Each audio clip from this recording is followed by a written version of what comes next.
स्वागत है। आज हम लड़ाकू जेट विमानों की दुनिया में थोड़ा और गहराई में जा रहे हैं। हमारे पास एक दिलचस्प स्रोत है, लड़ाकू जेट की पीढ़ियां, एक व्यापक अवलोकन। तो हमने देखा है कि कैसे ये जेट्स 1940 के दशक के F-80 और MiG-15 जैसे शुरुआती मॉडलों से आज के 5th जेन F-22 और F-35 तक पहुंचे हैं। हर पीढ़ी एक बड़ा टेक्नोलॉजिकल लीप रही है। लेकिन आज फोकस भविष्य पे है। 6th जनरेशन फाइटर्स, ये हैं क्या आखिर, और क्यों इतने महत्वपूर्ण है? बिल्कुल। देखिए, 5वीं पीढ़ी में मेन फोकस था स्टेल्थ पर और सेंसर फ्यूजन पर, मतलब अलग अलग सेंसर्स से मिली जानकारी को एक साथ लाना। 6ठी पीढ़ी इससे भी आगे जाती है। ये सिर्फ एक बेहतर विमान नहीं है, ये पूरे सिस्टम, पूरे नेटवर्क के बारे में है। अच्छा, तो जैसे चौथी और साढ़े चौथी पीढ़ी के विमान जैसे रफाल या Su-30, वो आज भी कई एयरफोर्स की रीढ़ हैं, है ना? हाँ, काफी वर्सेटाइल थे, अच्छे सेंसर्स थे उनमें। 5वीं पीढ़ी स्टेल्थ ले आई, तो फिर 6ठी पीढ़ी में सबसे बड़ा डिफरेंस क्या है? सबसे बड़ा बदलाव है कनेक्टिविटी और ऑटोनॉमी का इंटीग्रेशन। इसमें पहली चीज है मानव रहित टीमिंग, मैन अनमैन्ड टीमिंग। हाँ, मैन अनमैन टीमिंग। हाँ, ये सिर्फ एक फीचर नहीं है, ये बेसिकली युद्ध के मैदान में रिस्क और स्ट्रैटेजी को ही बदल देता है। मतलब पायलट अब अकेला नहीं उड़ रहा, वो एक तरह से एआई वाले ड्रोन्स की पूरी टीम को कमांड कर रहा है। शायद ड्रोन आगे जाके खतरा मोल लेंगे। सही कहा, बिल्कुल। पायलट का रोल एक तरह से ऑर्केस्ट्रा कंडक्टर जैसा हो जाता है। और इसी से जुड़ी चीज है AI powered decision support. System pilot को मदद करेगा, मतलब इतनी सारी इंफॉर्मेशन आती है तो उसे प्रोसेस करने में, टारगेट चुनने में, खतरों का अंदाजा लगाने में एआई एक्टिवली हेल्प करेगा।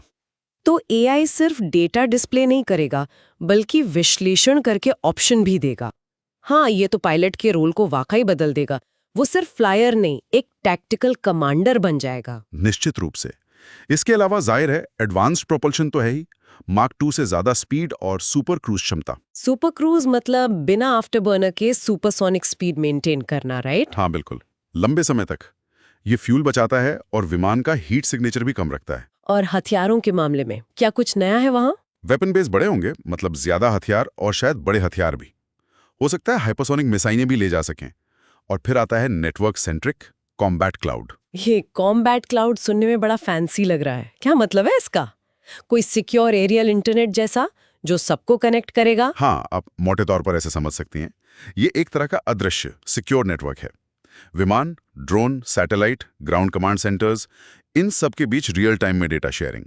तो पूरी लड़ाई ही एक नेटवर्क सेंट्रिक ऑपरेशन बन जाती है। और वो डायरेक्टेड एनर्जी वेपन्स, लेजर्स वगैरह? हाँ, वो अभी डेवलपमेंट में है, लेकिन लक्ष्य यही है, मिसाइल डिफेंस के लिए या फिर छोटे टारगेट्स को बहुत प्रिसिजन से हिट करने के लिए लेजर का इस्तेमाल। सोचिए, मतलब विमान के पास लगभग अनलिमिटेड गोलियां होंगी, बस पावर सप्लाई चाहिए। हाँ, जब तक पावर है। ये सब मिलकर तो वाकई हवाई युद्ध की पूरी तस्वीर ही बदल देगा। तो कौन कौन से देश है इस रेस में? कौन बना रहा है ये फ्यूचरिस्टिक मशीनें? कई बड़े प्लेयर्स हैं। अमेरिका का NGAD प्रोग्राम है, नेक्स्ट जनरेशन एयर डोमिनेंस। इसमें हाल ही में मार्च 2025 में बोइंग के F-47 डिजाइन को चुना गया है। ओह, हाल ही में? हाँ, उनकी योजना 185 से ज्यादा विमान बनाने की है और वो 2020 के दशक के अंत तक तैनाती चाहते हैं। और चीन, वो भी जाहिर है पीछे नहीं होंगे? बिल्कुल नहीं। चीन के प्रोटोटाइप शायद J-36 या कोई और नाम हो, उसकी पहली उड़ानों की खबरें दिसंबर 2024 में आई थी। और दिलचस्प बात यह है कि ये एक टेललेस, मतलब बिना पूंछ वाला स्टेल्थ डिजाइन लगता है, जो शायद एरोडायनेमिक्स और स्टेल्थ के लिए एक अलग अप्रोच दिखाता है। बिना पूंछ वाला, ओके। और यूरोप और यूके, इटली, जापान के जो जॉइंट प्रोग्राम्स हैं, उनका क्या स्टेटस है? यूरोप में फ्रांस, जर्मनी, स्पेन मिलकर FCAS बना रहे हैं, फ्यूचर कॉम्बैट एयर सिस्टम। उम्मीद है ये 2040 के आसपास सर्विस में आएगा। और उधर यूके, इटली और जापान ने अपने टेम्पेस्ट और FX प्रोग्राम्स को मिला दिया है। अब वो GCAP कहलाता है, ग्लोबल कॉम्बैट एयर प्रोग्राम। उनका टारगेट 2035 के आसपास है। ये मल्टीनेशनल प्रोग्राम्स काफी जटिल होते होंगे ना? हाँ, होते हैं, पर रिसोर्सेज शेयर करने का ये एक तरीका भी है। और रूस और भारत का क्या सीन है? रूस MiG-41 पर काम कर रहा है। कहा जा रहा है कि ये मच 4 से भी ज्यादा रफ्तार वाला हाई स्पीड इंटरसेप्टर हो सकता है, शायद उनकी अपनी खास जरूरतों के हिसाब से। और भारत अपना स्वदेशी AMCA डेवलप कर रहा है, एडवांस्ड मीडियम कॉम्बैट एयरक्राफ्ट।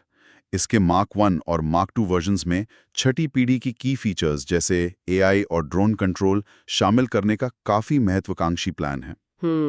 तो साफ है कि दुनिया भर की बड़ी शक्तियां इस नेक्स्ट जेन टेक्नोलॉजी में भारी निवेश कर रही हैं। हाँ, संक्षेप में कहें तो छठी पीढ़ी के फाइटर्स सिर्फ एक टेक्नोलॉजिकल अपग्रेड नहीं है, ये हवाई युद्ध के नेचर में ही एक फंडामेंटल बदलाव ला रहे हैं। जोर अब सिर्फ विमान की स्पीड या स्टेल्थ पर नहीं, बल्कि इन्फॉर्मेशन गैदर करने, उसे शेयर करने और उस पर तेजी से एक्ट करने की नेटवर्क कैपेबिलिटी पर है। कनेक्टिविटी और स्मार्ट सिस्टम्स ही असली गेम चेंजर हैं। तो लड़ाई अब सिर्फ प्लेटफॉर्म बनाम प्लेटफॉर्म नहीं होगी, बल्कि नेटवर्क बनाम नेटवर्क होगी। ये हमें सोचने पर मजबूर करता है। जैसे जैसे एआई युद्ध के मैदान में ज्यादा टैक्टिकल फैसले लेने में सक्षम होता जाएगा, मानव पायलट का अल्टीमेट रोल क्या होगा? क्या वो बस सिस्टम के ओवरसियर या मिशन कमांडर बनकर रह जाएंगे? ये भविष्य के लिए एक वाकई बड़ा सवाल है।